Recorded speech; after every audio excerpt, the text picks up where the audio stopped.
ചെമ്പരത്തി സീരിയലിലെ രണ്ടുപേരെയാണ് Subeer and Haritha.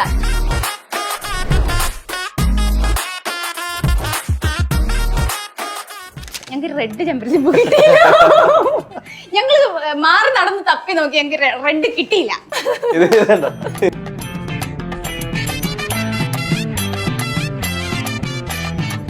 Single or mingle? Single.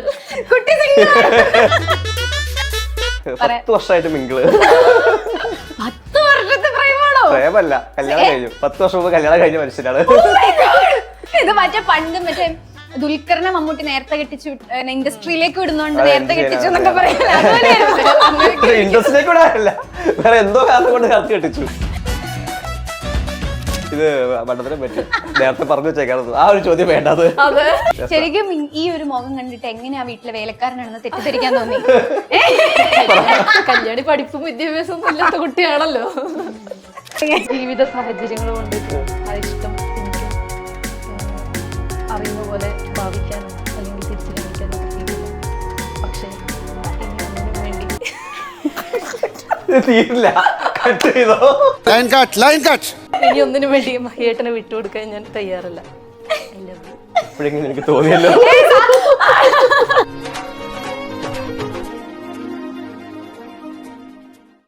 Krishna Leela, Joy Alucas, world's favorite jeweler. Hello everyone, welcome to the show. This is me Kajal Rishad. Zee Keralam ചാനലിൽ ഒരു 100 എപ്പിസോഡോളം കഴിഞ്ഞ് ജൈത്രയാത്ര തുടരുന്ന ചെമ്പരത്തി സീരിയലിലെ രണ്ടുപേരെയാണ് സുബീർ ആൻഡ് ഹരിത. നിങ്ങൾക്ക് എല്ലാവർക്കും ഫെമിലിയർ ആയിരിക്കും. Welcome to the show. Thank you. ഞാൻ വേറെ രീതിയിലും കൂടെ വെൽക്കം ചെയ്യട്ടെ. ഞങ്ങൾക്ക് റെഡ് ചെമ്പരത്തി പൂ കിട്ടിയില്ല. ഞങ്ങൾ മാറി നടന്ന് തപ്പി നോക്കി, ഞങ്ങൾക്ക് റെഡ് കിട്ടിയില്ല. അതുകൊണ്ട് ഇത് വെച്ച് അഡ്ജസ്റ്റ് ചെയ്യണം. ഇത് വെച്ചിട്ട് അഡ്ജസ്റ്റ് ചെയ്യണം. വെൽക്കം. വെൽക്കം. Thank you. അപ്പം അതിൽ റെഡ് ഉണ്ട്, റെഡ് ഉണ്ടല്ലേ? ഓക്കെ. കുറച്ചുകൂടെ കഴിയുമ്പോൾ ചിലപ്പോൾ ബിരിയാണി. അപ്പം ചെമ്പരത്തി സീരിയൽ എന്താ പറയാ, പ്രേക്ഷകരൊക്കെ ഇപ്പം 100 എപ്പിസോഡുകൾ കഴിഞ്ഞ് ഇപ്പോൾ വിജയകരമായി മുന്നോട്ട് പോയിക്കൊണ്ടിരിക്കുകയാണ്. എങ്ങനെയായിരുന്നു നിങ്ങളുടെ രണ്ടുപേരുടെയും ഒരു തുടക്കം? എങ്ങനെയായിരുന്നു ഇതിലേക്കുള്ള എൻട്രി എന്ന് പറഞ്ഞാൽ, ഞാൻ ഇതിന് തൊട്ട് മുമ്പ് ചെയ്തുകൊണ്ടിരുന്നത് ഭാവന എന്ന് പറഞ്ഞ സീരിയലായിരുന്നു. അതിൻ്റെ ഒപ്പം തന്നെ ഒരു വീട്ടിലെ വിളക്കെന്ന് പറഞ്ഞ ഫ്ലവേഴ്സിൽ പോകുന്നുണ്ടായിരുന്നു. രണ്ടും ഏകദേശം ഒരേ സമയത്താണ് എൻഡ് ആയത്. അതിനുശേഷം ആണ് ഇതിലേക്ക് എൻട്രി ആവുന്നത്. ഇതെന്താണ് ഭയങ്കര സൈലന്റ് ആണോ?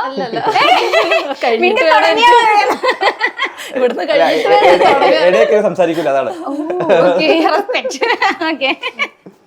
പറഞ്ഞോളൂ. ഞാൻ ഈ പറഞ്ഞ പോലെ ഇതിന് മുന്നേ ചെയ്തത് ശ്യാമാംബരായിരുന്നു. പക്ഷെ അതൊരു ഗസ്റ്റ് റോൾ ആയിരുന്നു. സി തന്നെയായിരുന്നു. സി കേരളത്തിൽ തന്നെയായിരുന്നു. അത് കഴിഞ്ഞിട്ട് പിന്നെ ഞാൻ ഇൻഫോ പാർക്കിൽ വർക്ക് ചെയ്യായിരുന്നു. പിന്നെ ഒരു ഏകദേശം 1 വർഷത്തിന് ശേഷമാണ് പിന്നെ ഓഡീഷൻസിനൊക്കെ അപ്ലൈ ചെയ്യാൻ തുടങ്ങി. അങ്ങനെ കുറേ ഓഡീഷൻസിന് പോയിട്ടുണ്ട്. അവസാനം ചെമ്പരത്തിയിലേക്ക് എത്തി. ഇപ്പം ഒരു ആർട്ടിസ്റ്റ് എന്നല്ലാതെ നിങ്ങളുടെ ഒരു പ്രൊഫഷൻ എന്താണ്? ഞാൻ ഇപ്പം നിലവിൽ ഫുൾ ടൈം ആർട്ടിസ്റ്റ് ആണ്. ഒരു 3 കൊല്ലം മുമ്പ് വരെ വർക്കിംഗ് ആയിരുന്നു. അങ്ങനെ ഇരിക്കുമ്പോഴാണ് ഭാവന അതേ സമയം തന്നെ പോയിക്കൊണ്ടിരുന്നത്. അപ്പോൾ പിന്നെ എല്ലാ മാസവും 10-15 ദിവസം കണ്ടിന്യൂസ് ലീവും കാര്യങ്ങളൊക്കെ വന്ന് അങ്ങനെ രണ്ടും കൂടി പോകാൻ പറ്റാത്ത അവസ്ഥയായി. രണ്ടിലൊന്ന് തീരുമാനിക്കണം ഓഫീസിൽ നിന്ന് പറഞ്ഞു. അങ്ങനെ നമ്മുടെ തീരുമാനം നമ്മുടെ പാഷന്റെ പുറകെ. അതെ, അങ്ങനെ പിന്നെ നല്ല ടെൻഷൻ ഉണ്ടായിരുന്നു. സ്ഥിരമായിട്ട് കിട്ടിയിരുന്ന സ്ഥിരം അത് വേറൊന്നുമല്ല, നമുക്ക് ഫാമിലി റിക്വയർമെന്റ്സ് ഉണ്ടാവല്ലോ. മന്ത്ലി എന്തായാലും 1-ാം തീയതിക്ക് ശേഷം എല്ലാവരും സംഭവങ്ങളെല്ലാം ഉണ്ടല്ലോ. അപ്പൊ നമുക്ക് ടെൻഷൻ ഉണ്ടായിരുന്നു. വെച്ചാൽ എല്ലാ മാസവും ഇപ്പൊ ഷൂട്ട് 15 ദിവസം ഷെഡ്യൂൾ ഉണ്ടെങ്കിലും നമുക്ക് ചിലപ്പോൾ 10 അല്ലെങ്കിൽ 8 ദിവസമൊക്കെ ഉണ്ടാവത്തുള്ളൂ. അപ്പോ നമുക്ക് ഒരു ഫിക്സഡ് അല്ലെങ്കിൽ ഇത്ര രൂപ നമുക്ക് മന്ത്ലി ഇതിൽ നിന്ന് ഏൺ ചെയ്യാൻ പറ്റും എന്നുള്ളൊരു ഉറപ്പായിട്ടില്ല ആ സമയത്തൊന്നും. അപ്പൊ ആ ഒരു റിസ്ക് ഉണ്ടായിരുന്നു അവിടെ. പക്ഷെ നമ്മളത് കണ്ടു ചെയ്തിട്ട് ആ റിസ്ക് ഏറ്റെടുത്തു. ഇപ്പൊ നല്ല രീതിയിൽ പോകുന്നു. ഇപ്പൊ ഫുൾ ടൈം ആർട്ടിസ്റ്റ് ആയിട്ട് ബാക്കി സമയങ്ങളിൽ എന്തെങ്കിലും പരസ്യങ്ങളോ അല്ലെങ്കിൽ വെബ് സീരീസോ ചെയ്ത് പോകുന്നു. ഞാൻ 1.5 years മുന്നേ സദർലാൻഡിൽ വർക്ക് ചെയ്യായിരുന്നു, ഇവിടെ കൊച്ചി തന്നെ. പിന്നെ അതിൽ ഈ പറഞ്ഞ പോലെ നമുക്കൊരു സന്തോഷം കോർപ്പറേറ്റ് ലൈഫ്.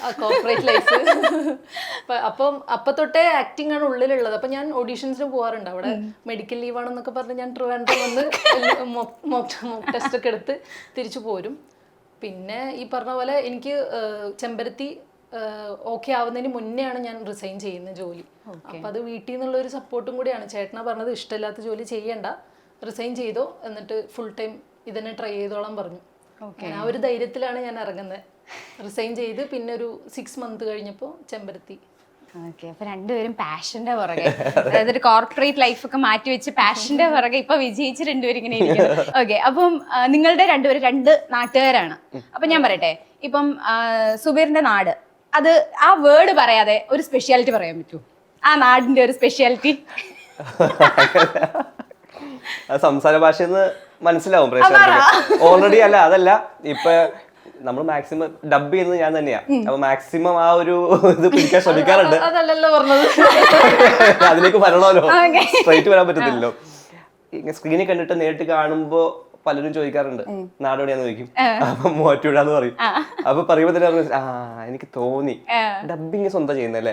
അപ്പൊ ഇടയ്ക്ക് ചില സാധനങ്ങൾ കാണുമ്പോ മനസ്സിലാവാറെന്ന് പറയും. അപ്പൊ എന്റെ വിചാരം എന്നാ, ഞാൻ അടിപൊളിയായിട്ട് ഭയങ്കര അച്ചടി ഭാഷയൊക്കെയാണ്. പക്ഷെ അതൊന്നും അല്ല, നമ്മുടെ ഭാഷ കേറി വരും. അപ്പൊ നമ്മുടെ അയൽവക്കക്കാരാ. അപ്പൊ ഞാൻ പറയേണ്ട ആവശ്യമില്ല. ഒരുപാട് വന്നു പോയിട്ടുള്ള മറ്റൊരു കളിയായിരുന്നു. വന്നാർന്നോ പോയാർന്നോ സംഭവങ്ങളൊക്കെ ഇറുന്നോ ആ സാധനങ്ങൾ കൂടുതലായിരിക്കും. പിന്നെ കുറെ സംഭവങ്ങളുണ്ട്. നമ്മൾ തമ്മിൽ സംസാരിച്ചപ്പോ തൊടുപുഴയാന്ന് പറഞ്ഞല്ലോ, നമ്മൾ തമ്മിൽ ഒരു 5 minute സംസാരിച്ചാൽ മതി, പ്രേക്ഷകർക്ക് മനസ്സിലാവും. ഇപ്പൊ ഭയങ്കര പ്രൊഫഷണലി ആണ് സംസാരിക്കുന്നത്. ഞാനും ഭയങ്കര അച്ചടി ഭാഷയിലേക്ക് ഞാൻ ചിലപ്പോ എന്തായിരുന്നു ഭാഷയിലൂടെ ആയിരിക്കും കൂടുതലും പിടികിട്ടുന്ന ആ ഒരു സംഭവം ആയിരിക്കണം. പിന്നെ ഫുഡ്, അവിടുത്തെ സ്പെഷ്യാലിറ്റി ഫുഡുകളൊക്കെ ഉണ്ട്. അങ്ങനെയൊക്കെ അതൊക്കെ തന്നെയുള്ളൂ. എനിക്ക് ഒറ്റ വാക്കി പറയാം, മുത്തപ്പന്റെ നാട്. അവിടുത്തെ ഒന്ന് ഒരു സ്ലാങ്ങിൽ സംസാരിക്കാവോ? നിങ്ങ എപ്പോ വന്നേ? ഞാൻ രാവിലെ വന്നു. ഇന്നലെ ഇടന്ന് പോയിന്നാ? ഇന്നലെ ഇല്ല, ഞാൻ കിടന്നു. വീട് തന്നെ കിടന്നേ? ഇന്നലെ 3 എണ്ണം ഉണ്ടായിരുന്നു, ഞാൻ ഇവിടെ തന്നെ കിടന്നു. ഇന്നുണ്ട്. കൊച്ചിയിലല്ലേ പഠിച്ചത്? ഞാൻ പഠിച്ചത് പഠിച്ചത്. ഓക്കെ, അപ്പൊ മിക്സഡ് ആണ് ഇപ്പം സ്ലാങ്. ഏതായിരുന്നു സബ്ജക്ട്? ബോട്ടണി. ബോട്ടണിയിലെ യൂണിവേഴ്സിറ്റിയോ അത് കോളേജോ? കോളേജിൽ 1ാം റാങ്ക്. അവിടെ സുവർണ്ണ ലിപികളിൽ എഴുതി വെച്ചിട്ടുണ്ട്. അതാണ്. ഇപ്പൊ നമുക്ക് ഈ ഇന്റർവ്യൂ ആയിട്ട് ജസ്റ്റ് ഒന്ന് പറയാൻ പോയാ പേര്. പിന്നെ എന്താ മറ്റേ അഭിമന്യു ആ സംഭവം നടക്കുമ്പോഴല്ലേ പഠിച്ചത്? ആ ഒരു കാലഘട്ടത്തിൽ ആ സമയത്താണ് അല്ലേ? Okay okay. അഭിമന്യുമായിട്ട് അറിയായിരുന്നു? പേഴ്സണലി പരിചയമില്ല, കാണാറുണ്ട്. ആള് NSSലും പാർട്ടിയിലൊക്കെ ഉണ്ടായതാണ്. അപ്പൊ അങ്ങനെ നമുക്കറിയാം. എന്റെ ജൂനിയർ ആയിരുന്നു. ഓക്കെ. ഇപ്പൊ ശരിക്കും പറഞ്ഞാൽ ഇത്രയും പഠിക്കുന്നൊക്കെ ഒരു കുട്ടിയാവുമ്പോൾ വീട്ടിൽ നിന്ന് എപ്പോഴും ശരിക്കും ഇങ്ങനെ ഒരു പ്രൊഫഷനിലേക്ക് വരാൻ അധികം ആരും സമ്മതിക്കാറില്ല. യൂഷ്വലി പേരൻസ് കാരണം എന്തെങ്കിലും ഒരു സെക്യൂർഡ് ജോബ്. കുട്ടി കുട്ടികൾ ഞാൻ നിന്നെ നമുക്കൊരു സുവർണ്ണ ലിപികളിൽ എഴുതിയിട്ടൊന്നുമില്ല, പക്ഷെ പഠിപ്പിച്ചു. മാർക്ക് കൂടുതൽ ചോദിക്കണ്ട, അപ്പൊ പുറത്തു വരും. അപ്പൊ നിങ്ങൾ രണ്ടുപേരും എന്ത് പറഞ്ഞു? വീട്ടുകാരായിരുന്നു. അപ്പൊ യൂഷ്വലി അങ്ങനെ വിടാറില്ല, കാരണം സെക്യൂർഡ് ജോബ് നമുക്ക് സ്ഥിരമായിട്ട് കിട്ടുന്നതാണോ അല്ലെങ്കിൽ ഒരു സമയം കഴിഞ്ഞിട്ടുണ്ടോ ഇല്ലയോ എന്നൊന്നും അറിയില്ല. പേരൻസിന് എപ്പോഴും ഒരു പേടി ഉണ്ടാവും. അങ്ങനെയുള്ള പേടി നിങ്ങളുടെ പേരൻസിന് ഉണ്ടായിരുന്നോ? എന്റെ പേരൻസിന് ഇല്ല. അറിയാം അൺസർട്ടനിറ്റി, എങ്ങനെയൊക്കെ ജീവിച്ചോളൂ. അങ്ങനെയല്ല, അൺസർട്ടനിറ്റി ഉള്ളൊരു ഫീൽഡാന്ന് അറിയാം. പിന്നെ എന്റെ അച്ഛന്റെ ഫാമിലി ആണെങ്കിലും എല്ലാവരും ആർട്ടിനോട് ഭയങ്കര താല്പര്യമുള്ളതാണ്. എന്റെ അച്ഛന്റെ സിസ്റ്റർ ഉണ്ട്.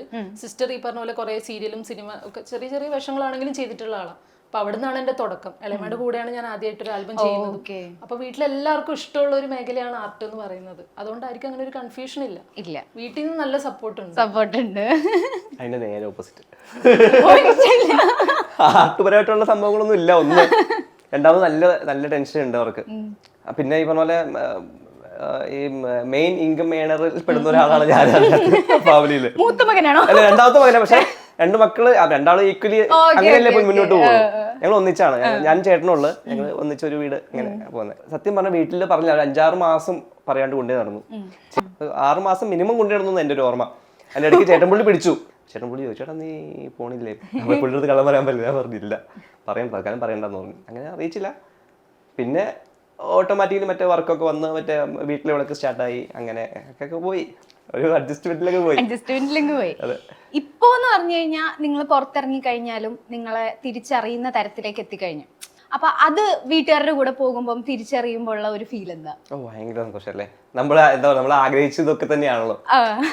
നമ്മള് നേരിട്ട് കാണാത്ത ഒരാൾ വന്ന് നമ്മളോട് മിണ്ടും ഭയങ്കര സ്നേഹമൊക്കെ കാണിക്കുമ്പോൾ അത് ഭയങ്കര സന്തോഷമുള്ള നിമിഷങ്ങളാണ്. കൂടെയുള്ള നമ്മുടെ ഫാമിലിയിലുള്ളവർക്കും ഫ്രണ്ട്സിനും ഒക്കെ അതൊരു പ്രൗഡായിട്ടാണ് എനിക്ക് ഫീൽ ചെയ്തിട്ടുള്ളത്. അവർക്കും സന്തോഷം, വളരെ ഹാപ്പി ആയിരിക്കും. ഹാപ്പി ആയിട്ടിരിക്കും. ശരിയാണ്.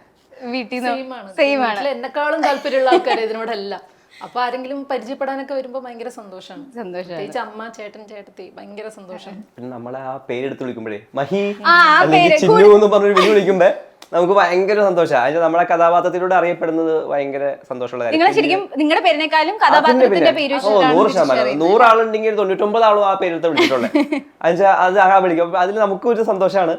അപ്പൊ തിരിഞ്ഞു നോക്കിയിട്ട് സംസാരിച്ച് എല്ലാം കഴിഞ്ഞ് ലാസ്റ്റ് ഒരു പോണതിന് മുമ്പാണ് റിയൽ നെയിം നാളെ ചോദിക്കുള്ളൂ. ശരിക്കും ഈ ഒരു മുഖം കണ്ടിട്ട് എങ്ങനെയാ വീട്ടിലെ വേലക്കാരനാണെന്ന് തെറ്റിദ്ധരിക്കാൻ തോന്നി? കല്യാണി പഠിപ്പും വിദ്യാഭ്യാസം ഒന്നും ഇല്ലാത്ത കുട്ടിയാണല്ലോ. വീട്ടിലെ ഡ്രൈവർ കൗച്ചിൽ കിടന്നുറങ്ങുന്നു, റൂമിലിരിക്കുന്നു. ശരിക്കും നിങ്ങളുടെ ഒരു ഇപ്പൊ ചെയ്യുന്ന കഥാപാത്രങ്ങളുമായിട്ട് നിങ്ങളുടെ പേഴ്സണൽ ലൈഫിൽ എന്തെങ്കിലും റിലേറ്റ് ചെയ്യാൻ പറ്റുമോ? ഞാൻ ഈ പറഞ്ഞ പോലെ ഒരു നാട്ടിൻപുറത്തുനിന്ന് വരുന്ന ആളാണ്. ഇപ്പം ഇങ്ങോട്ട് കൊച്ചിയിലേക്ക് പഠിക്കാൻ വേണ്ടി വന്ന സമയത്താണ് കുറെ ചേഞ്ച് ആയത്. അത്ര വരെ ഏകദേശം ഇത് പറഞ്ഞ പോലെ നാടൻ വേഷം, ചന്ദനക്കുറി, ധാവണിയല്ല, ധാവണി അത്രയല്ല, ധാവണിയല്ല, ചുരിദാർ, ഈ പറഞ്ഞ പോലെ ചന്ദനക്കുറിയൊക്കെ വെച്ച് നടക്കുന്ന ആൾ തന്നെയായിരുന്നു ഞാനും സ്കൂൾ ടൈം വരെ. ഇപ്പൊ അത് കുറവാണ്. മാറിയ പിന്നെ കുറെയൊക്കെ നമ്മുടെ ഡ്രസ്സിങ്ങും എല്ലാം മാറി. എനിക്ക് പിന്നെ ഏകദേശം അതുപോലൊക്കെ തന്നെയാ, ഒന്നും ചെയ്യാനില്ല. ഡ്രസ്സിങ് ആയാലും എല്ലാം. പുള്ളി വലിയ കോടീശ്വര പുത്രനാണെങ്കിലും സാധാരണക്കാരായിട്ടാണ് ശരിക്കും പ്രേക്ഷകർ നിങ്ങൾ എന്ന് ഒന്നിക്കും എന്നായിരിക്കും.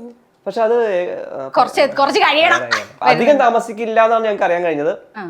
നമ്മൾ തെലുങ്ക് ചാമന്തി എന്ന് പറഞ്ഞൊരു സീരിയലാണ് അതിന്റെ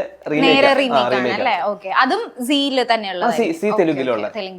അപ്പോ കഥ 100% ആ കഥയല്ല വരുന്നത്, ആ ത്രെഡ് അത് തന്നെയാണ് വരുന്നത്. പക്ഷെ അതിലിപ്പോഴും ഒന്നിച്ചിട്ടില്ല. ഇങ്ങനെ ഒരു ടോം ആൻഡ് ജെറി സെറ്റപ്പിൽ കഥ പോയിക്കൊണ്ടിരിക്കുക. ഇതിൽ ചെറിയ ഇഷ്ടം തോന്നുന്ന രീതിക്കൊക്കെ വന്നു തുടങ്ങിയിട്ടുണ്ട്. അപ്പൊ എനിക്ക് തോന്നുന്നു അതിനേക്കാൾ നേരത്തെ ആവാൻ ചാൻസ് ഉണ്ടെന്ന് തോന്നുന്നു. ബാക്കി കഥകൾ അറിയില്ല. ഈ പറഞ്ഞ പോലെ ഓരോ ഷെഡ്യൂളിന് മുമ്പ് നമുക്ക് വൺ ലൈനും കാര്യങ്ങളൊക്കെ വരുക. ഇപ്പം പ്രേക്ഷകർ ചോദിക്കാൻ പോകുന്ന ഒരു ക്ലീഷേ ക്വസ്റ്റ്യൻ ഞാൻ ചോദിക്കട്ടെ. Single or mingle?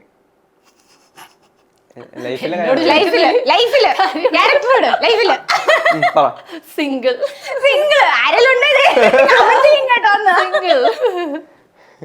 കുട്ടി സിംഗിൾ. ഓക്കേ, പറയൂ. 10 വർഷമായിട്ട് മിംഗിള്. 10 വർഷത്തെ പ്രേമാണോ? പ്രേമല്ല, കല്യാണം കഴിഞ്ഞു. 10 വർഷം മുമ്പ് കല്യാണം കഴിഞ്ഞ മനുഷ്യനാണ്. കണ്ടാ തോന്നത്തില്ല. കുട്ടിയോടി ബാക്കി കളിപ്പിക്കാൻ പറഞ്ഞാണോ? സീരിയസ് ആയിട്ട് പറഞ്ഞ. സീരിയസ് ആയിട്ടാണോ? കണ്ടാ തോന്നുന്നത് എല്ലാവരും പറയാറുണ്ട്. ഇത് വേണം, ഇത് കാണാനാണ്, ഈ റിയാക്ഷൻ കാണാനാണ് അതിങ്ങനെ ടൈമൊന്ന് കുറിച്ച് വെച്ചോളൂ അല്ലേ. ഇന്റർവ്യൂല് 10 മിനിറ്റും 2 സെക്കൻഡ് കഴിയുമ്പോ എല്ലാവരും കാണണം. ഇത് മറ്റേ ദുൽഖറിനെ മമ്മൂട്ടി നേരത്തെ കെട്ടിച്ചു, ഇൻഡസ്ട്രിയിലേക്ക് വിടുന്നോണ്ട് നേരത്തെ കെട്ടിച്ചു എന്നൊക്കെ പറയുന്നത്. ഇൻഡസ്ട്രിയിലേക്ക് വിടാനല്ല, വേറെ എന്തോ കാരണം കൊണ്ട് നേരത്തെ കെട്ടിച്ചു. നേരത്തെ അത് പിടിച്ചു കെട്ടിച്ചതാണോ? സത്യം വഴിതെറ്റി പോകണ്ട, അവസരം കിട്ടാൻ നോക്കിയിരിക്കുക. ഇത്ര നേരം സൈലന്റ് ആയിട്ടിരുന്നില്ലേ എലി? അപ്പൊ വൈഫിന്റെ കാര്യം പറ. വൈഫ് നമ്മുടെ മൈജി ഫ്യൂച്ചർ എന്ന് പറഞ്ഞ കമ്പനിയുണ്ട്, അതിൽ വർക്ക് ചെയ്യുന്നു. കുട്ടികൾ 2 കുട്ടികള്. മൂത്താണ്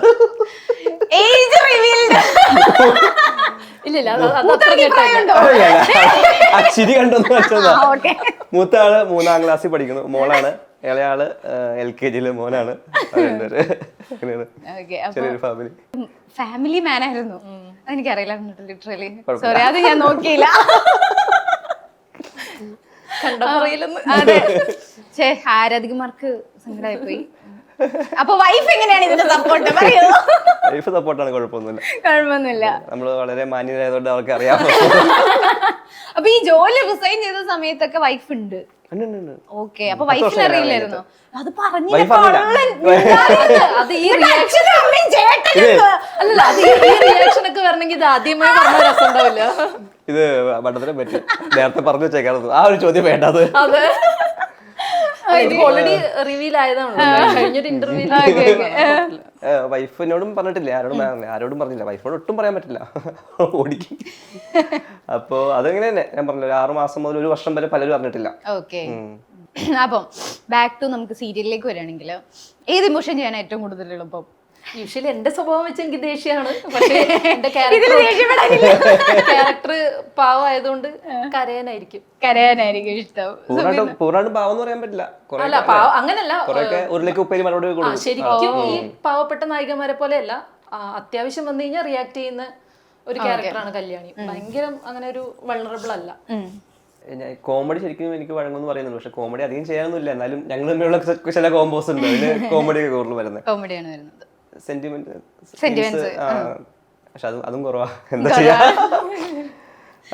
അത് കണ്ടുമായിരിക്കും കുറച്ച് എളുപ്പം തോന്നുന്നു.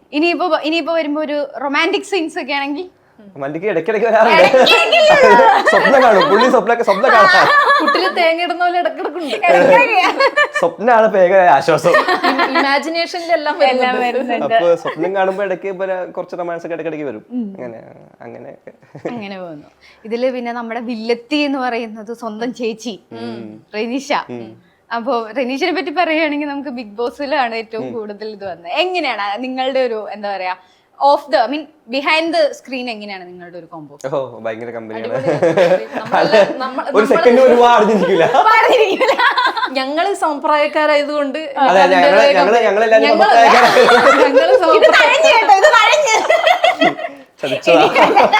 ആള് ഭയങ്കര ഫ്രണ്ട്ലിയാ. പിന്നെ എങ്ങനെയാന്ന് വെച്ചാൽ നമ്മളിപ്പോ സെറ്റിൽ എല്ലാരും ഇങ്ങനെ ഉറങ്ങിയിരിക്കുകയാണെങ്കിൽ ആള് വന്ന് എല്ലാരും മൊത്തത്തിൽ ബോംബിട്ട പോലെ ഒരു ഉണർവ് വരുത്താറ്.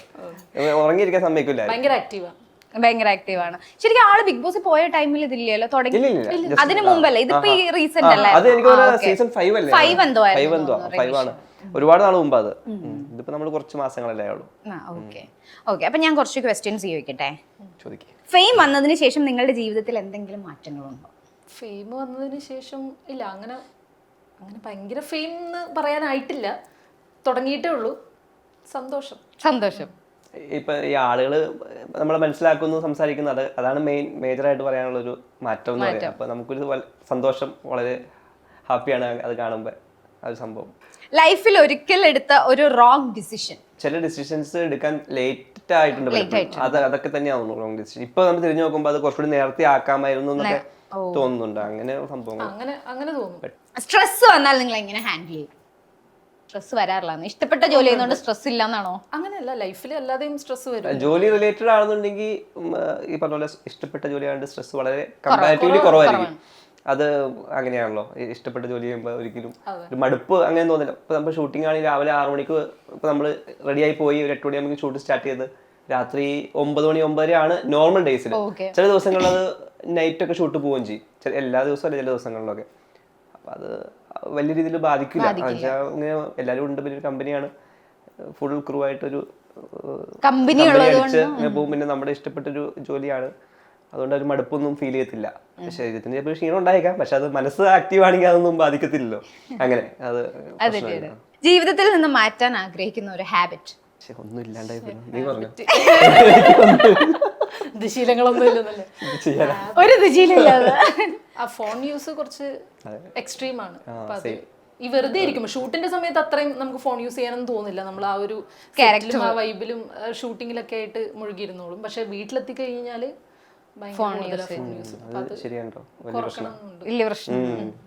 ഷൂട്ടിംഗ് സമയത്ത് എംബാരസ്മെന്റ് ഓർ ഷൈനസ് തോന്നിയിട്ടുണ്ട്?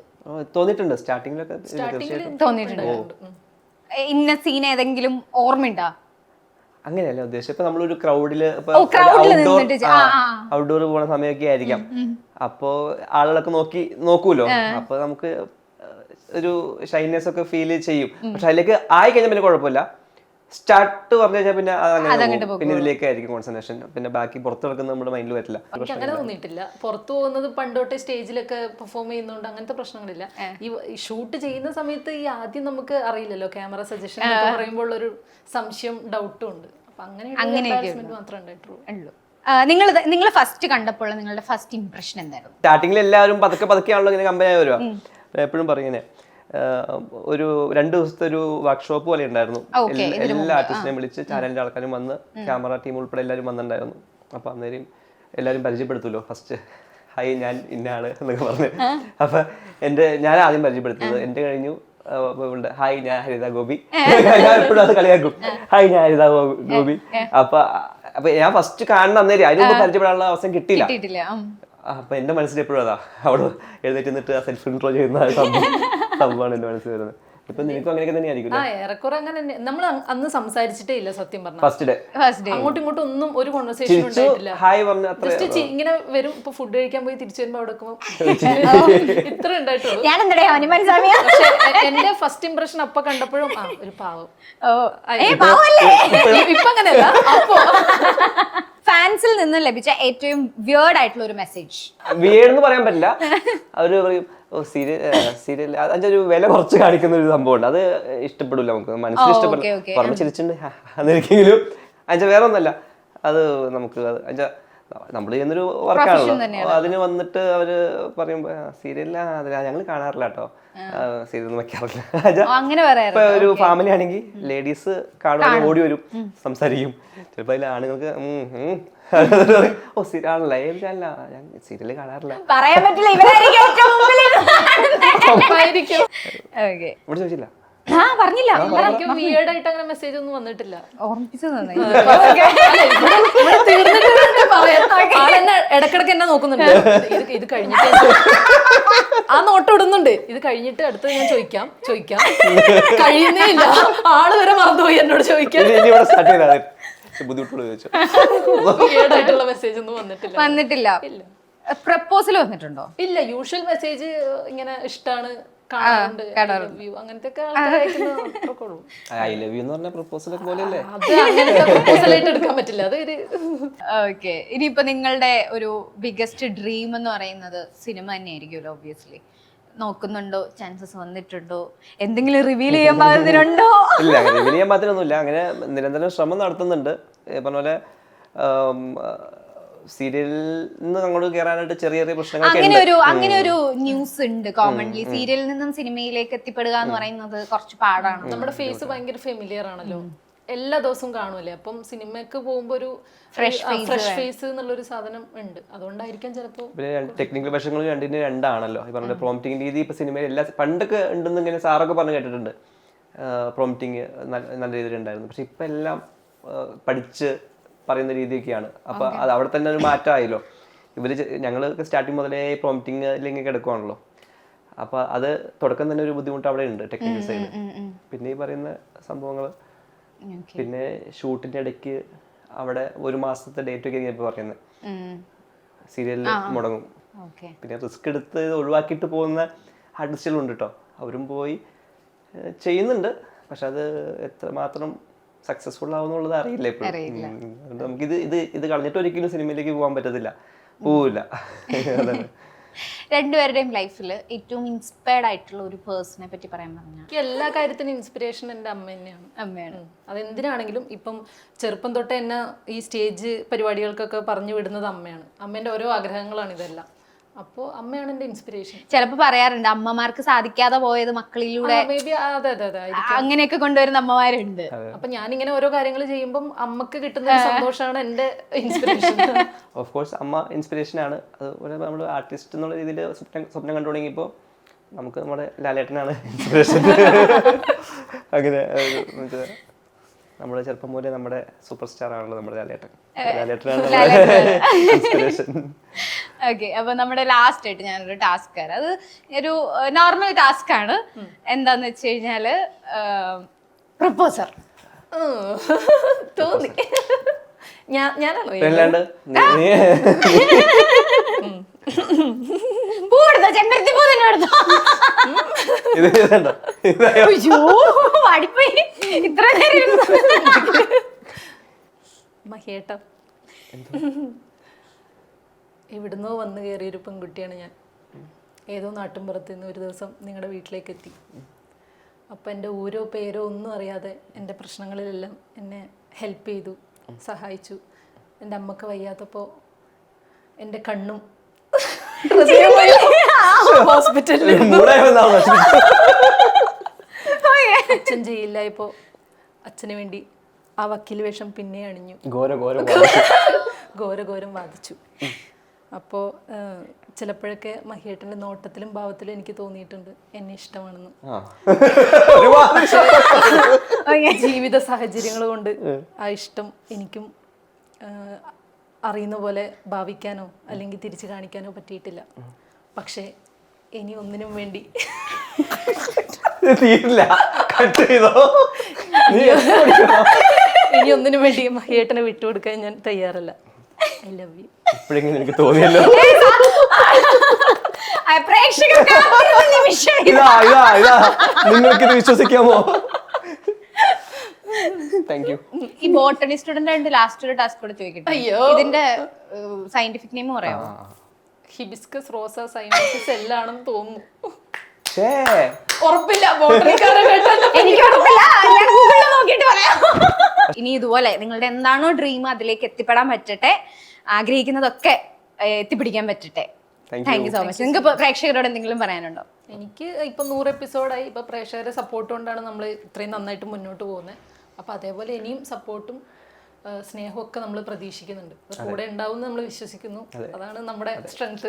ഇതുപോലെ തന്നെ ഇതേ സ്നേഹവും സപ്പോർട്ടും തുടർന്നു ഒരുപാട് എപ്പിസോഡിൽ 1000 ഒക്കെ കഴിഞ്ഞ് മുന്നോട്ട് പോകാൻ വേണ്ടിയിട്ട് നിങ്ങളുടെ എല്ലാവരും സപ്പോർട്ട് ആവശ്യമാണ്.